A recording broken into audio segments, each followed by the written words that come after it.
Hi guys. Today this is my first video I've ever done on this YouTube channel, and today I'm going to be doing something that I've never done before, but I've always wanted to. Okay, so I've always wanted to be a motivational speaker, but I'm a little young to speak in events. So I was talking to my math teacher, which is also a motivational speaker. He told me, he's like, start a YouTube channel. See how much hits you get, and go from there. So that's what I'm going to do. Now, we are going to jump right into what I want to do. So today we're going to be talking about depression. I know that's like, well, that's sad. Why would we do that? It's not to make anyone sad. It's to help. First, I've pulled up some depression quotes. Sorry about my phone screen, by the way. But I pulled up some depression quotes, and I'm going to read a little bit of them. And I'm going to read the ones I like. And I'm going to tell a little backstory of me, and then I'm going to motivate y'all not to be depressed, I guess. That's not what I'm going to do, but yeah.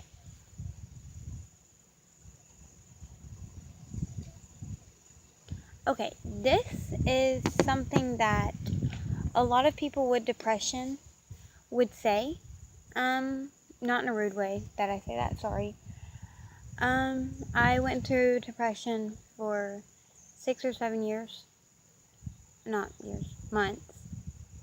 And I don't know anything about self-harm. I never did that. But I went through a big time in my life where I was literally just like, it's over, just end it. So that's how I know what it feels like, because I've went through it, okay? So this says, and this does have a curse word in it, so, if you're not allowed to listen to that kind of stuff, just tell me in the comments and I won't do it. Okay. It says, I wanted to talk about it, damn it. I wanted to scream, I wanted to yell, I wanted to shout about it, but all I could do was whisper, I'm fine. That's pretty much saying that male or female, or whatever gender you are, sorry, not trying to specify, but, wasn't fine, wasn't okay. But when you're going through depression, it's so hard to just talk about it. Honestly, because everyone wants to talk, and you can't talk. Because it's just like, depression is an emotion, a feeling. Like when people get called emo because they wear black and they say to themselves. That's not what emo is, guys. Emo, I'll pull out the definition later into this video, because I do want y'all to know the actual definition. But emo is actually when you're depressed. Emo is a feeling. A lot of people have the feeling, but they do not share it because of what they get called and told on. Okay, so this says, depression is a feeling of drowning while everyone else around you is breathing. That is so true. Okay, so we're going to go to my Instagram now. By the way, guys, I'll link that in the description below, because I will start doing quotes to help y'all in my Instagram too. Maybe on Snapchat, I might link that. I do not know yet.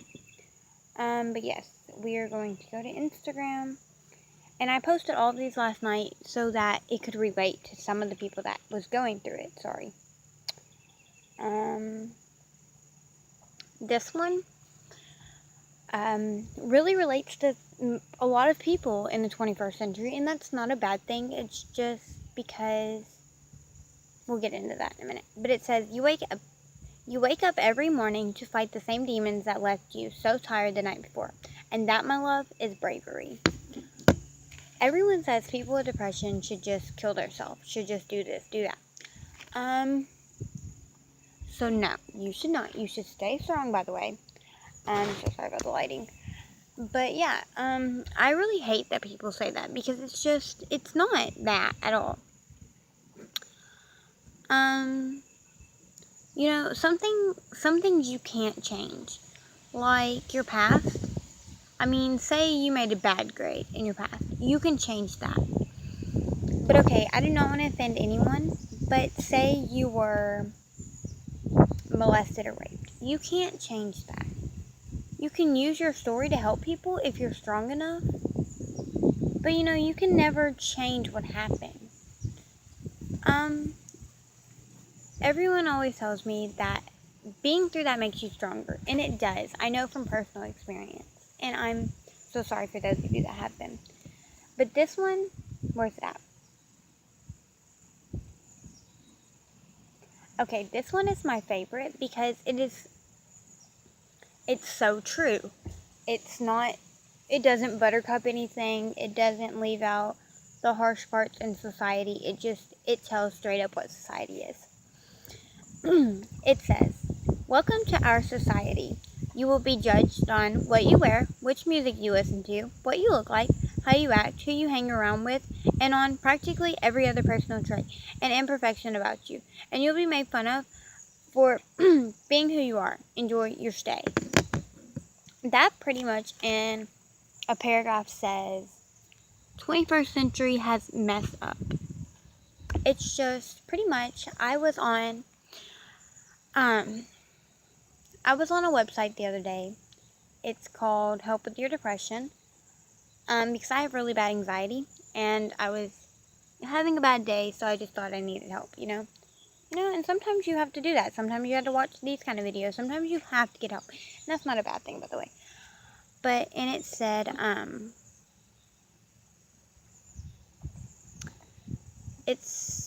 this dude was commenting on it, and he was like, "Kill yourself, no one wants you here." And it got me thinking. I've been told that. I've been told to kill myself. I've been told that I hide in the dark because no one likes me, and I know. And honestly, they're not wrong about some things. Like, I don't want to be everyone's favorite. I really don't. I don't want to be a stuck-up brat that sticks up to everyone. I do not want to be two-faced. I don't want to be fake. I'm a very blunt person, which means I say what I want to say to your face or to you. I'm not behind your back kind of person. So it's really hard. I don't like criticism. I never have. I'm a crybaby. But my past kind of, you know, this is my past. I will actually tell y'all my past story after I read this quote because it will relate to it a lot. So it says, "You've been through hell. No, she's been through hell and came out an angel. You didn't break her, darling. You don't own that kind of power." The reason I did that is because my screen was darkened, so I couldn't see. So pretty much my past was full of alcoholics and drug heads and just bad people. My mom was the only good person in my life. She's not still is. She's a good person, don't get me wrong. But I have a wonderful stepdad now and a wonderful, wonderful, wonderful grandmother that we actually live with. I'm at my house right now. And a beautiful stepsister. I think she's 10 now. Her birthday was, I think, either last weekend or the weekend before. And I tell her all the time, I'm like, never let anyone break you down, because like I told y'all, my past was full of all that. Every night my dad would come in stumbling and he'd beat up my mom for nothing. She didn't have to say anything or anything. If you live with an alcoholic, you know that they spread their urine to anything that has a top on it. So when I was 3, I think, and my sister was 4, we would sit in our bedroom with the door open, and my dad would lift the couch cushions, and he'd pee in the couch, he'd pee in our toy box, he'd never used the toilet, y'all, pretty much. He was a really, really bad person. It finally stopped when I was 8, I think, and the divorce was finalized. But in the years that we lived with him, my mom was so scared to leave. She was so scared of him. And I know most of you are going to be like, no, she wasn't. She just didn't want to leave. But honestly, you don't know how the situation is until you're in it. And it's really scary to watch your dad beat your mom. He'd break things. My mom printed out some pictures of us one day. And she put them in a picture frame. And he came home and he shattered it. He raped my mother 2 or 3 times. He strangled her. The only really bad thing, the only physical bad thing he ever done to me and my sister, yes, I have an older sister, by the way, she's a year older than me, was he took me and my sister by the throat like this, and he had a knife in this hand, and he had it like this, and I was right here, and then he had his other arm right here, and my sister was right here. And he told my mom, he was like, you can either grab the knife and save me, or you can grab the kids. Of course she grabbed us because, well, she loves her kids, and that night he went to a mental institution, and, well, the mental institution called my mom and was like, he just doesn't like you. So my mom was like, okay, but then he got home, and he beat on her again, and told her that he can't believe she tried to leave, and all that, and I was like, wow, but yeah. And so my mom's last straw was he took her outside one night and he beat the hell out of her, and it almost killed her. She was rushed to the hospital, and they said if she would have got there any later, she would have passed away. So then she left him and she got with this dude. She was with him for 6 years, y'all. About the 3rd year in, he had a 18-year-old son and like 16-year-old son. I don't know how old they were first got together. I know that's how old they were when they left. But about 3 years in, I was 9. And I was hanging out with my oldest stepbrother. He was like my best friend. And I was sitting on the bed, and he like threw me down, and he was like, this is okay, this isn't bad, we're allowed to do this. And I felt so insecure about myself, so I never told my mom. And when she left him, I was like, Mom. She was like, yes, honey. And I was like, I've been raped before.